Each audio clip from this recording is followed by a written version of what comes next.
ایک آیت ہے، یاد دہانی کرا رہا ہوں بھائیوں، کوئی یعنی نئی بات نہیں ہے، صرف انسان جب دنیا میں آتا ہے معاش کے معاملے میں یا دوسری مصروفیت کی وجہ سے تھوڑا بھول جاتا ہے، تو یاد دہانی ہے۔ قرآن بذات خود ایک یاد دہانی ہے، اور انبیاء یاد دہانی کے لیے آئے ہیں۔ اب کسی نبی نے نہیں آنا ہے، یہ ہمارا ایمان ہے۔ جب کسی نبی نے نہیں آنا ہے تو یہ باقی یہ کام کون کرے گا؟ اس قرآن کے اندر یہ لکھا ہوا ہے اس امت کے بارے میں کہ تم امت وسط ہو، درمیانی امت ہو۔ اب تمہاری یہ ڈیوٹی ہے دوسری امتوں کے لیے تم نمونہ کے طور پر اٹھائے گئے ہو۔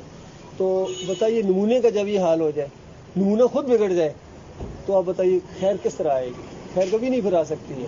لہٰذا اس میں یہ آیت میں بتایا گیا کہ ہر انسان نے مرنا ہے، مرنے کے بعد قیامت کے دن اٹھائے جاؤ گے اور حساب کتاب ہوگا۔ اس دن جو آگ سے بچایا گیا اور جنت میں داخل کر دیا گیا وہ صحیح معنوں میں کامیاب ہے، بہت بڑی کامیابی اس کے حصے میں آ گئی۔ اور یہ دنیا کی زندگی یہ ایک امتحان کی زندگی ہے، یہ وقت گزارنے والا نہیں ہے۔ یہ وقت کو استعمال کرو، ایک ایک لمحہ یقین کیجئے اتنا قیمتی ہے کہ ہم تصور نہیں کر سکتے۔ نبی صلی اللہ علیہ وآلہ وسلم نے فرمایا صبح کا ایک قدم اللہ کے راستے میں نکلا ہوا یا شام کا ایک قدم، صرف ایک کی بتائی، باقی سے اندازہ لگائیں، جس نے 100 قدم چل لیے، جس نے 1000 قدم چلے، اس کا کیا حال ہو؟ دنیا اور معافی یہاں سے بہتر ہے۔ یعنی دنیا جو انسان کو مارا، دنیا دنیا دنیا حقیر ہے اللہ کی نگاہ میں، یقین کیجیے جنت بہت اعلیٰ چیز ہے، اور اس جنت کا دار و مدار دنیا کی زندگی کا ہے۔ یہ دوبارہ موقع بھی نہیں ملنا ہے، ایک موقع تو انسان کو اللہ تعالیٰ نے اپنی بندگی کے لیے بنایا ہے کہ تم میرے بندے بنو، میرے علاوہ کسی اور کو نہیں پکارنا، میرے علاوہ کسی اور کی نظر و نیاز نہیں کرنی، میرے علاوہ کسی کی شکر گزاری نہیں، میں تمہارا اکیلا معبود ہوں، صرف یہ کہ میں نظر نہیں تمہیں آ رہا ہوں، لیکن ہر چیز گواہی دے رہی ہے، خود آپ کا وجود گواہی دے رہا ہے کہ میرا کوئی پیدا کرنے والا ہے۔ روزانہ سورج نکلتا ہے، غروب ہوتا ہے، چاند کو دیکھو، اندھیرے کو دیکھو، روشنی کو دیکھو، ایک ایک چیز گواہی دے رہی ہے، جو ہوا چل رہی ہے گواہی دے رہی ہے، جو ہم کھا پی رہے ہیں گواہی دے رہے ہیں کہ کون پیدا کرنے والا، کتنا عظیم رب ہے، اس نے روزی کا بھی انتظام کیا، اس نے روزی کا ذمہ دیا، یقین کیجیے، بلکہ شرم بھی دلائی ہے انسانوں، تم تو انسان ہو، کون سا پرندہ ہے جس نے اپنا وہ بینک بیلنس ہے، یعنی جس نے اپنی روزی اپنی پیٹھ کے اوپر اٹھائی ہوئی ہے؟ میں بھی ان کو بھی رزق دیتا ہوں، ہر ایک کو دیتا ہوں، تمہیں بھی دوں گا۔ اور انی ارضی واسعہ فأیہ یفعبدون، کہ میری زمین بڑی وسیع ہے، یعنی ایک جگہ اگر پرابلم آ گئی دوسری جگہ چلے جاؤ، لیکن مسئلہ کیا ہے؟ فأیہ یفعبدون، بندگی میری کرنی ہے۔ اس معاملے میں کہیں کمی نہ آ جائے کہ پھر مجبوریاں، یہ جی کیا تھی، وہاں ماحول ایسا تھا جی ہم نہیں کر سکتے تھے، تو کوئی ضروری تھا وہاں رہنا، ماحول ایسا تھا تو دوسری جگہ چلے جاتے، لیکن بندے تو اللہ کے بنتے، اللہ کے علاوہ کسی اور کی بندگی نہ کرتے۔ آج یہ جو مسلمانوں کی ہر جگہ ذلت اور خواری، اب سنتے ہیں، اخبار میں پڑھتے ہیں، خبریں سنتے ہیں، کڑتے بھی رہتے ہیں، وہ حل کیا ہے اس کا؟ کبھی سوچا ہے اس نے؟ کوئی حل پیش نہیں کرتا ہے، وہ اللہ کے ساتھ بگاڑی ہوئی ہے، جس کے ہاتھ میں ساری مشکلات کا حل ہے اسی سے بگاڑی ہوئی ہے۔ تو بتاؤ کس طرح وہ، جس طرح اگر اس جگہ کوئی، اس کمرے میں کوئی چیز آپ کی پڑی ہوئی ہے، آپ پوری دنیا کے کمروں میں وہ ڈھونڈے نہیں ملے گی، جب تک یہاں نہیں آئیں گے وہ چیز نہیں ملے گی، وہ یہاں پڑی ہوئی ہے۔ اسی طرح مشکلات کا حل اللہ کے پاس ہے، اللہ سے بگاڑی ہوئی ہے۔ ہم دوسری جگہ اپنے آپ کو کئی دفعہ سمجھدار سمجھتے ہیں، وہ بڑا سمجھدار ہے، وہ حل کر دے گا، یہ کر دے گا، سارے بیٹھ کے مسئلے حل کریں، اور نہیں کر سکتے ہو۔ اس اللہ نے جو وعدہ کیا ہے کہ تم میرے بندے بن جاؤ، میں تمہیں دنیا میں بھی عزت دوں گا، تمہارا سر بلند کروں گا، اور آخرت میں جنت کے وعدے تمہارے ساتھ کیے گئے ہیں۔ تو اصل مسئلہ یہ ہے میرے پیارے بھائی، یہ مسئلہ کوئی بیان کرنے والا نہیں ہے۔ جن کا کام تھا بیان کرنا، ممبر و محراب سے بیان کرنا، اجتماعات میں بیان کرنا، ٹی وی پر بیان کرنا، ہر جگہ جس کا کام تھا وہی اس کو چھپانے میں لگے ہوئے ہیں۔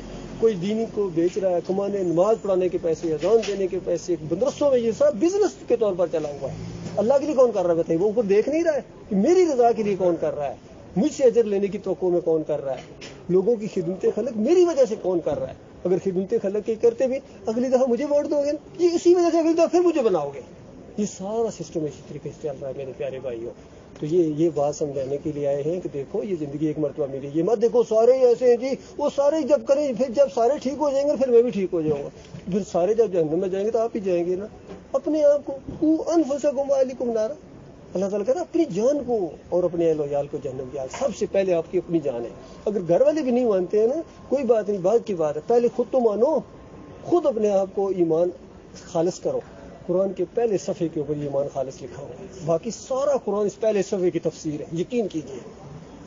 سورہ فاتحہ کتنی مرتبہ پڑھتے ہیں؟ اللہ کی حمد و ثنا بیان کرتے ہیں، تعریفیں کرتے ہیں، پھر اللہ سے عہد و پیمان کرتے ہیں، ایاک نعبد و ایاک نستعین، اے اللہ میں تیری عبادت کرتا ہوں، کرتا رہوں، اے اللہ میں تجھ سے مدد مانگتا ہوں، مانگتا رہوں گا۔ بتائیے اس کے بعد کتنوں سے مدد مانگتے ہیں؟ آپ کے اپنے بھائی ہیں نا، کلمہ پڑھنے والے مانگتے ہیں یا علی مدد، یا رسول اللہ مدد، یا غوث مدد، یا حسین مدد، یہ ساری مدد تو پکاری جا رہی ہے. ایاک نعبد و ایاک نستعین کا انکار ہے، کلمے کا انکار ہے، کیونکہ کلمے کے اندر ہے لا الہ الا اللہ محمد رسول اللہ، اللہ کے علاوہ کوئی معبود نہیں ہے، یعنی کوئی پکار کے لائق نہیں ہے، کوئی نظر و نیاز کے لائق نہیں ہے، رکوع و سجدے کے لائق نہیں ہے، واسطے وسیلے کے لائق نہیں ہے. اور الا اللہ، سوائے اللہ کے، اللہ ہے، اللہ کے علاوہ کوئی نہیں ہے. اور محمد رسول اللہ، محمد صلی اللہ علیہ وسلم اللہ کے آخری رسول ہیں. ان کے طریقے پر چلنا ہے، ان کو پوجنا پکارنا نہیں ہے، اللہ کے ساتھ شریک نہیں ہے. اللہ کے نبی ہیں، اللہ کے آخری رسول ہیں، انہوں نے اللہ کی بندگی کر کے دکھائی ہے. صحابہ کی پوری ٹیم تیار کی ہے، اسلامی ریاست قائم ہوئی ہے، مدینہ ریاست. اسی وجہ سے مکہ سے نکالے گئے تھے، اندازہ لگائیے. حالانکہ سب سے زیادہ عزت والے، سب سے زیادہ اخلاق والے، سب سے زیادہ انسانوں کے خیرخواہ، ان کو مکہ سے کیوں نکالا گیا تھا؟ کبھی یہ سوچیں. وہ کہتے تھے ابراہیم علیہ السلام کو نہ پکارو، لات منات حبل کو نہ پکارو، ان کی نظر و نیاز نہیں ہے. وہی کچھ وہ مشرکین مکہ کر رہی تھی جو آج ہمارے مسلمان یہ کر رہے ہیں، قبروں کے ساتھ کر رہے ہیں، یا نبیوں کو پکار رہے ہیں، سب کچھ کر رہے ہیں. یہی شرک ہے، یہی شرک ہے، یقین کیجیے. اور اس کے اوپر اللہ تعالیٰ نے کہا ہے کہ ایسے لوگوں کو میں ہمیشہ کی آگ میں رکھوں گا، چاہے ان کا دل مانے، کوئی وہاں ان کو حامی و ناصر نہیں ہوگا، کوئی ان کو بچانے والا نہیں ہوگا. اور جن کے بارے میں یہ سمجھے نا کہ یہ ہمارے وہاں ہوں گے، وہ ان کے دشمن بن جائیں گے. یہ قرآن کا فیصلہ میرے بھائی، یہ پیغام آپ تک پہنچانے ہیں. بات اچھی لگے اللہ کا احسان ہے. اور بالفرض آپ خود قرآن کو پڑھیں، اور خود جب پڑھیں گے تو اس وقت انشاءاللہ آپ کا دل کھل جائے گا، اور آپ کہیں گے بھائی آئے تھے، سچی بات لے کر آئے تھے. اور پھر اپنے آپ کو درست کریں، پھر اپنے گھر والوں کو اسی بات کی تعلیم دیں، محلے والوں کو. پھر اللہ تعالیٰ جتنی توفیق دیتا چلا جائے، آگے بڑھتے جائیں گے، اللہ تعالیٰ خیر لائے گا. آپ نے بات کو سنا، اللہ تعالیٰ آپ کو خوش رکھے، اللہ تعالیٰ ہم سب کو